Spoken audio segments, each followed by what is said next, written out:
G'day sports fans, how you guys going today? It's been a while since I recorded anything. Welcome back to the channel, if you've been away or whatever like that. Welcome back to myself, I suppose. There'll be a bunch of videos that I'm releasing today. Probably already released a few before this one. I've been pretty busy this week. I'm currently looking after a place for a friend, so I've got some extra internet to work with, so I'm going to try and get as many uploads as I can done. So we're going to be doing something a bit new today. It's a game that we're recently got into thanks to a friend of mine. It's called Battlerite. If you've never heard of Battlerite, it's a top-down game like a MOBA, but it's a arena-based game. So to give you an easier understanding of what this game is like, I'm going to quickly go into the playground, which is your testing area, and I'm going to show you what it's all about. I never normally get into these kind of games, but I've really gotten into this one. So Battlerite is a top-down game, kind of like MOBAs and stuff, like I said.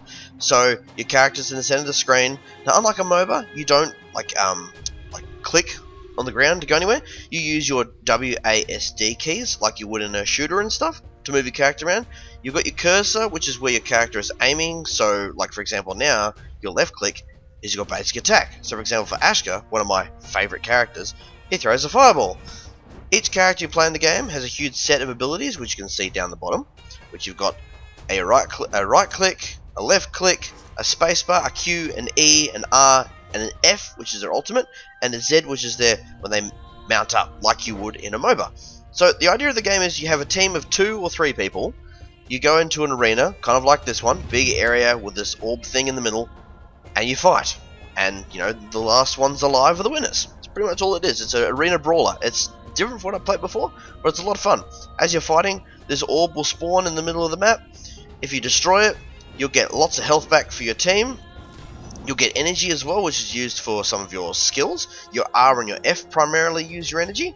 And basically you just pick a character, utilize their skills, and fight. So for example, Ashka, my favorite little dude, has got a basic fireball attack. His right click is this huge like charge up move. Most characters, their spacebar is a mobility power, where they can jump or teleport or something to get out of the way. Then he's got a Q, which is like this big circle of fire, stuns enemies. His E is like a little close combat thing where he dashes at somebody. His R is where he uses a bit of energy and creates a wall of fire, which blocks projectiles, which is pretty cool. And then his ultimate, which I'll just quickly charge up for you.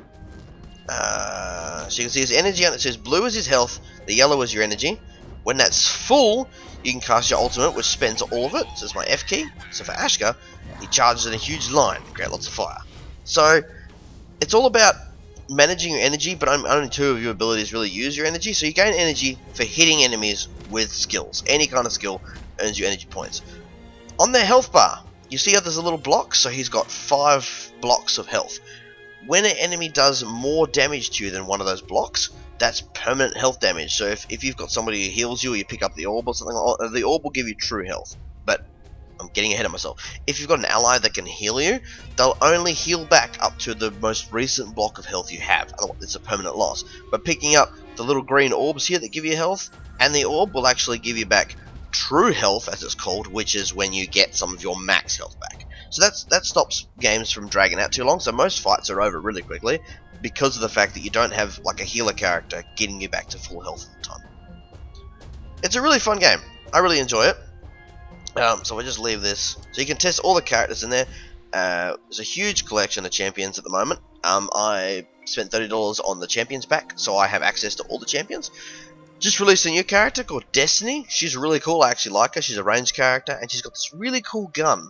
It's kind of like Samus's gun from the Metroid Nintendo games. It's really cool. It's like, you know, on her arm there. It fires blasts and stuff. It's really cool. What I will do, go to the versus AI section, and here I can show you all the champions. So you've got your melee champions. So you've got Rook.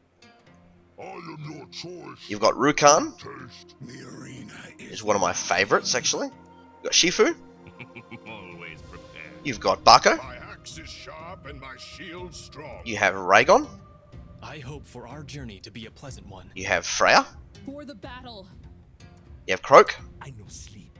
who's a frog ninja dude. He's very cool. I like him. He's all about going stealthy. Thorn. He's kind of creepy. He is the character that was added to the game beforehand. By the way, Battlerite has just gone free to play on Steam. It's been out for a long time, apparently, like an early access, but it came out beginning of November, like 8th of November it came out, and it's free to play. So you have weekly rotations on heroes that are champions that are free to play, like you do with MOBAs. But if you pay $30 for the champion pack, then you get all of them and every single one that comes out, and it's worth it because the characters are all really cool. And you've got Jade. Who shot first? Jade is a character who you actually learn to play with in the tutorial. The tutorial will have you using her, and she's actually a really cool ranged character. She has, from what I can tell, the same voice actor as the female demon hunter from the Diablo series. I could be wrong, but she sounds a lot like her. But Ashka, my favourite, who's a little flame-throwing little mage dude. Got Varish. Afterlife and prison. You have Esmo. Come play with us. You have Jumong, I've got an arrow with your name. the Hanzo wannabe, some people have called him. Eva. I'd choose you too. She's pretty cool actually. She has a lot of different weapons and stuff. She has a shotgun, so there's nothing wrong with that. Got new Jade. This is gonna be a blast. Then you've got Taya, Got the winds in our backs. who's very cool. She has a boomerang. That's pretty badass. Then you got Lucy. The chemistry between us is just perfect. You've got Sirius. It is foretold. You've got Polymer. I've heard the cries of lost souls. You have Blossom. Now let's have some fun today. You have my friend Shadow's personal support favourite, Pestilus. Rasal hungers for blood. You have Older. Lost time is never found again. He works with time and his name is Older. It actually took me a while to get that joke. And then lastly we have Pearl. Let's get going. So they're your support heroes who have abilities that heal and that sort of stuff, and you get your ranged characters and your melee characters. So, my friend Shadow and I are eventually going to try and do a video on this. We're having a bit of trouble at the moment with his voice chat, but what we're planning on doing is we're planning on doing a video where we show off Rukan and Pestilus, who are actually a really good duo. We've been playing that with the two of them. We only play against AI because we're not very good at the game and not ready for playing against people, but Pestilus and Rukan are a really cool combination, because Pestilus is all about infestation and healing with infestation, and also scaring enemies into running away with an ability called Panic. And Rukan is all about cursing enemies, which weakens their abilities, makes them take more damage, and he heals off of it. So they're both really like self-sustaining, so it's actually worked out to be a really good combo. So I've been talking about the game a lot, so what I'm going to do is I'm just going to jump into like 1 versus AI game just to give you an idea what it's like. And in future videos I'll probably have like maybe 2 or 3 rounds of fights. Each fight is best out of 5, so you have to win 3 times in a row for your team to win the match. So I'm just going to probably show 1 match, but in the future I'll probably try and do about 3 or so, because they're actually really quick. But since I've prattled on for so long about this game and how fun it is, yeah, I'm just going to show you 1 match. So if you're interested in Battlerite, definitely check it out on Steam. My name is right there. If you want to friend request me, sure, I'll be happy to play with you. Be a lot of fun. It's a great game for short little bursts if you're not in the mood for playing something long and drawn out like a MOBA. So I definitely recommend giving it a go, for sure. I've been loving it, and I don't normally be interested in this type of game, but I was wrong apparently once I checked it out and looked up on YouTube. There's a YouTube channel for it that tells you all about the game, so definitely check that out too. So when you start the game, you spawn in this area. I didn't talk about loadouts and battle rights. That's okay. That's something that's a bit more complicated. So it's probably best to figure that out when you get the game yourself. But basically you can select like talents to augment your abilities, like you do in MOBAs. So for Ashka, I usually focus on his Q and his right click ability, and then also a special utility power that gives him more energy for abilities and stuff, which is great. So you pick a loadout, then you can, like, you've got practice dummies in here, and then once you go ready, if the other person says ready as well on your team, it also shows your loadout here. Once they're ready, it'll go from 30 seconds, like 5 seconds, and we'll start the match. So the team's total health is at the top left and top right. The total health and your individual health is at the top left. Above me, enemy team on the right. And then you've got the circles here, where my cursor is. So the blue dots and red dots. So they're showing your wins. So when you've got 3 wins, the game is over. It's really that simple. And you've got chat down the bottom, so you can talk to people. So with Pearl, she's a healer, so she's going to help keep me alive, which is good. So say hello back. So let's go and take on the enemy. So we've got a Lucy, who's the potion master healer, and a Rook. And for some reason on this map I've noticed that the Rook AI has been broken. So I'm hoping the devs will fix this, because yeah, on this map in particular, Rook doesn't go anywhere. So we're going to quickly break this orb. So for some reason this isn't going to be much of a video, guys, because the Rook AI on this map, he literally sits here. He doesn't move. If anybody who plays the game has encountered this problem, and it's not just me. Be good to know. This is too easy. Normally the games are a bit more long-winded, but it's this map. It seems to be this map where the Rook AI, so the big orc dude, just stands in the spawn. I don't know why. It's a concern, because you get into games like this and expect a bit of a challenge, because the AI can be pretty tough. I don't know what difficulty they're set at, but the AI can be pretty tough. But on this map, Rook just sits there, and it's really annoying.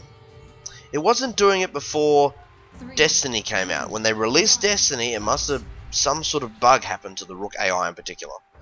But only on this map. On other maps, if you get Rook, he's full-on aggressive, like he's supposed to be. So, beats me. I'll throw my Q here. See, in a 1v2 situation, there's no chance. You know, Lucy didn't have a chance. She needs a Rook to tank for her. I'm really disappointed that I got this map. So this is just easy mode right now, because he doesn't move. Because Rook is actually a really aggressive melee hero. Like, he jumps at you and like slams you into the ground and stuff. Like, he's a really aggressive hero. He's a lot of fun to play. I think he's good for beginners. But this glitch, it makes it so no fun, you know? It's bumming me out. I didn't want to fight like this for the video. It's kind of disappointing. I mean, you guys still get an idea what the game is like. It's just when it's 2v2 properly or 3v3, it gets kind of hectic. It gets kind of hectic. It gets kind of fun. It's really addictive because, you know, the games are pretty short. I mean, they are a bit longer if you're like neck and neck for wins, not like this. But I mean, it's still not very long. So it's good if I should put panic on me. I hate panic. So it's good for what did I do that for? It's good for short games, because other games like Overwatch can take a while, but they're kind of quick.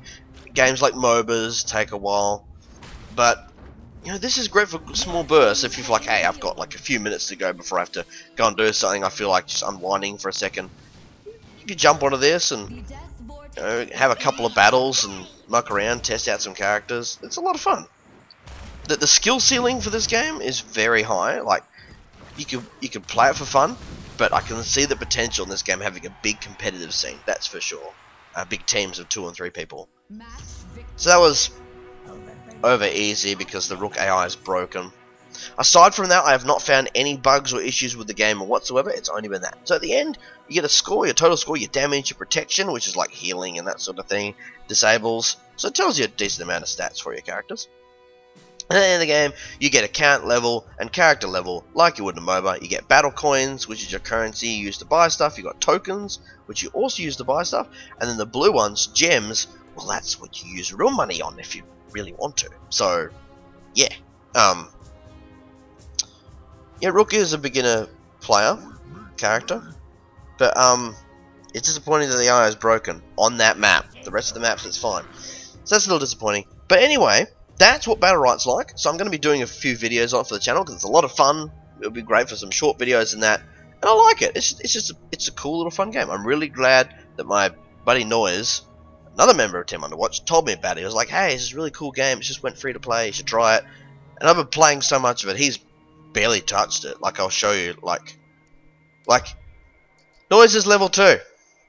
You know, he's barely touched the game. He's done the tutorial, and that's it. Whereas I got my buddy Shadow into it. He's level 16. He's right behind me. We've been playing it heaps. It's really good. So yeah, if you want to try the game out and you want someone to play it with you after you've done the tutorial and you're not sure about it, send me a message. Tell me you saw me from here or whatever, and I'll be happy to play with you. It's a lot of fun. It doesn't require a really powerful computer either because it's a MOBA-esque game. So yeah, it's a lot of fun. I hope to see you guys in more videos of this. I'm going to be doing a lot of videos for this. Well, if you guys want to see it. So thanks for watching, guys. Really appreciate your patience. I know it's been a while since I've uploaded. It's been ages. I wish I could do more, but it's the way it is right now. I want to be more consistent, but I mean, I have like 35, 40 gigs of data now, which is going to be better. I recently got more, but yeah, I don't live in a town. I live out of town, so I can't get like 500 gig, 1 terabyte, which would be awesome because I can upload like every day for you guys, but I can't. So I do what I can and when I can, and it's difficult because I play a lot of games online. I have to update things, and it all uses data. You guys all know what it's like. So I appreciate you all. Thank you for watching so much. every single person that watches this video, I love you for helping me and encouraging me to keep doing this, because I love doing it. So every single person that comments or watches, it means a lot. It means that, you know, I'm impacting somebody. It's, you know, it means that I'm providing something, whether it be entertainment or information. It's good to feel like I can contribute in some way. It's all I want to do. So thank you for watching. I've said this multiple times, but I mean that. So hope you have a fantastic day or night wherever you are, and I'll see you in the next video. Until then, this is Fenway100, and I'm signing out for now.